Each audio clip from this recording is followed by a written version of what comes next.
Hey everyone, welcome to Dr. Dorian Recap. Today, we're talking about Time, a sweet and emotional romantic movie from 2013. Get ready for a story about love, time, and the important moments in life. Sit back, relax, and enjoy. In the opening scene, we are introduced to Tim Lake, a 21-year-old who lives in Cornwall near the coast. He resides with his retired father, James, his busy mother, Mary, his thoughtful uncle, Desmond, and his carefree younger sister, Catherine.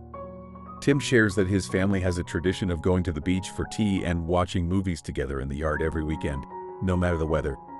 The family is preparing for a New Year's Eve celebration, but Tim isn't very excited about it. During the event, Tim and his best friend, Jay, accidentally knock over a table, spilling drinks and bottles onto some guests. Later, Catherine hooks up with a man named Jimmy Kincaid, while a charming young woman shows interest in Tim. As the countdown to midnight begins, the woman leans in to kiss Tim, but he instead shakes her hand and wishes her a happy new year. The woman is clearly disappointed as others around them exchange kisses with their loved ones. The next day, Tim is called by his father for a private conversation.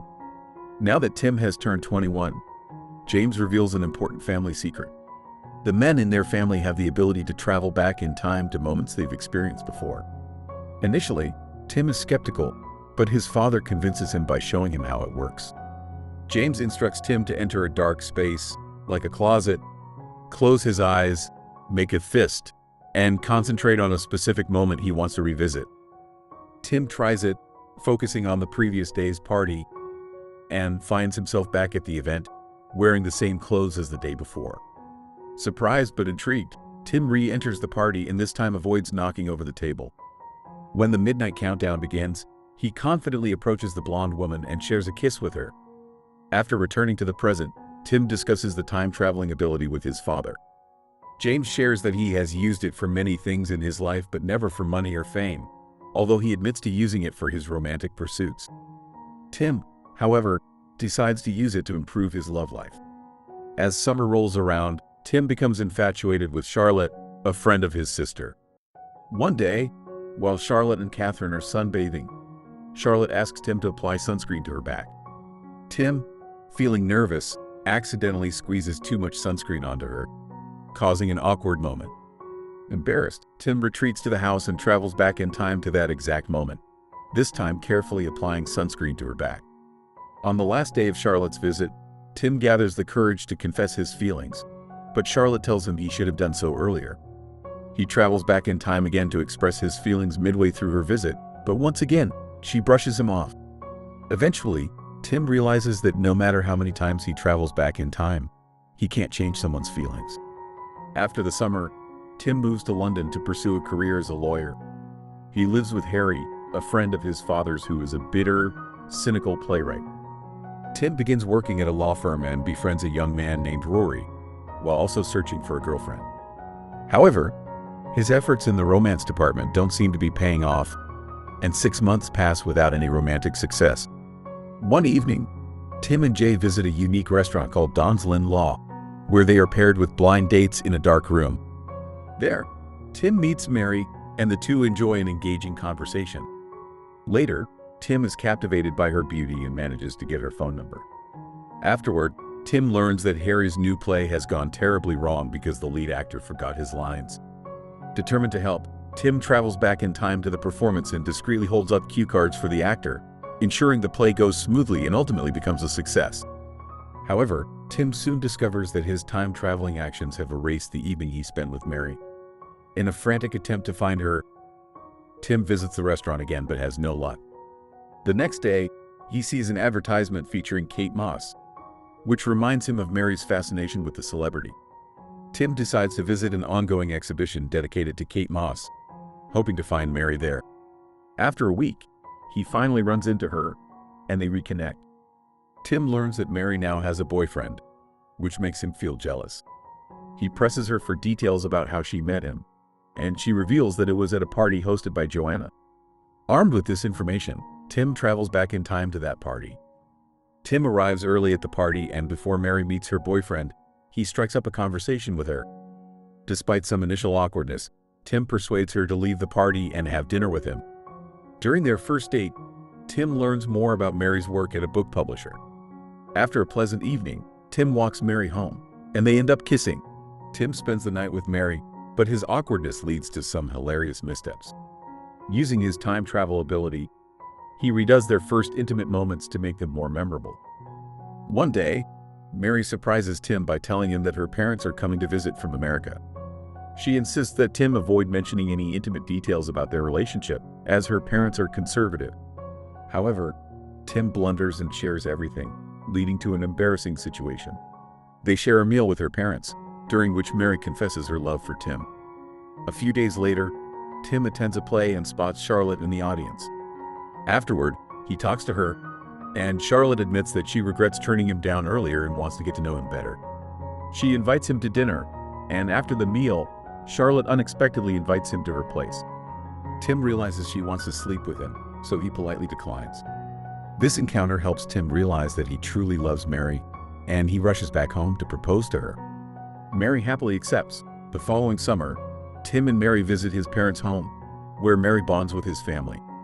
In a short time, she grows closer to them, and they all embrace her warmly.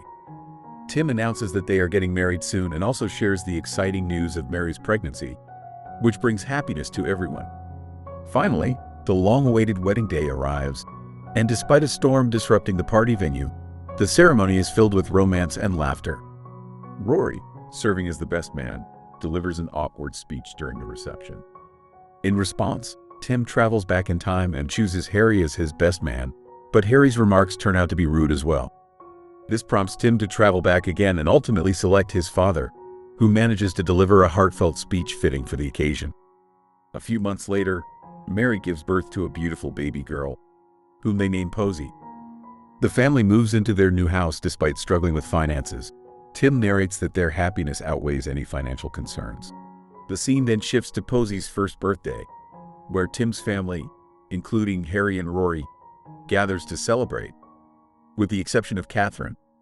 Shortly after, Jimmy shows up and informs them about Catherine, who is driving drunk after an argument with him. It turns out that Catherine has unfortunately been involved in an accident while on her way to Tim's place. Terrified, Tim quickly uses his time travel ability to save his sister from the ill-fated journey. Tim then reveals his time-traveling secret to Catherine and takes her to a closet, intending to go back to the New Year's Eve party where she first met Jimmy. This time, he prevents her from approaching Jimmy, and they later see him showing interest in another girl. This makes Catherine realize that Jimmy is just a playboy, so she confronts him and punches him in the face. Following this, the siblings return to the present, where the entire situation has been modified. Catherine now develops feelings for Jay, and her relationship with him proves to be much healthier compared to her previous one with Jimmy. Tim is relieved by this outcome and returns home. However, upon arrival, he shockingly discovers that Posey has never been born and instead, he has a son. Concerned, Tim promptly travels back in time to the day of his child's birth to seek guidance from his father. James explains that they cannot alter events that transpired before their children's conception, meaning the exact child will still be conceived. This means that if Tim wishes to preserve Posey's existence, he cannot change anything that happened prior to her birth life by modifying her past and allows the accident to take place, ensuring Posey's birth. While Catherine is hospitalized, Tim and Mary stay by her side until she realizes that she must take responsibility for improving her own life. Once Catherine is discharged from the hospital, Tim returns home and is overjoyed to reunite with his little girl. As he plays with Posey, he subtly indicates to Mary that they should have another child. Though initially hesitant, they ultimately welcome a baby boy into their lives 2 years later, completing their small happy family. One evening, Tim and Mary prepare to go out for dinner with Mary's publisher. Mary tries on multiple outfits but feels dissatisfied, despite Tim assuring her that she looks beautiful in anything. Finally, Mary chooses the very first dress she tried on. After getting ready, they head downstairs, only to discover that their daughter has accidentally destroyed Mary's important manuscript. Tim contemplates using time travel to rectify the situation, but at the same time, they receive a phone call from Tim's mother informing them that his father has been diagnosed with terminal cancer. Devastated by the news, Tim, Mary, and Catherine visit their parents' home. While there, Tim engages in a private conversation with his father, who explains that time travel cannot cure his illness, as undoing his smoking habit in the past would prevent Tim and Catherine from being conceived. James admits that he had been using time travel to extend his life and spend more time with his family. With only a few weeks left to live, James tells Tim to live each day twice in order to be truly happy, once with all the everyday tensions and worries, and the second time with all the sweet things. Tim takes his father's advice to heart and discovers happiness in his life. However, there are certain days that are better lived only once, like the day his father passes away. On the funeral day, as everyone prepares to say their final goodbyes, Tim, unwilling to bid farewell, travels back in time to spend a moment with his father. This provides him with a small measure of comfort, as he realizes he can always travel to the past whenever he misses his father. Several days after the funeral, Mary expresses her desire to have a third child. Tim initially hesitates because that would mean he could no longer visit his late father, but after thoughtful consideration, he realizes that his ultimate source of happiness lies in being a loving father himself, with the woman he loves. With this, he agrees to Mary's wish. As 9 months pass, Mary's due date approaches. Before the momentous occasion, Tim pays a final visit to his father and mentions that he won't be able to visit him anymore. In their final meeting, the father and son travel back in time to relive a cherished memory from Tim's early childhood, ensuring they don't alter any experiences to preserve the integrity of the present. Back in the present, Mary gives birth to a baby girl, and Tim gradually comes to terms with the loss of his father. Elsewhere, Catherine is shown with her own baby, having started a family with Jay. The movie concludes with Tim embracing his ordinary yet contented life, realizing the importance of living each day only once. From that point onward, he decides to stop using time travel once and for all. Thanks for watching, everyone. I hope you enjoyed our look at About Time. Don't forget to like, comment, and subscribe for more recaps. See you in the next one.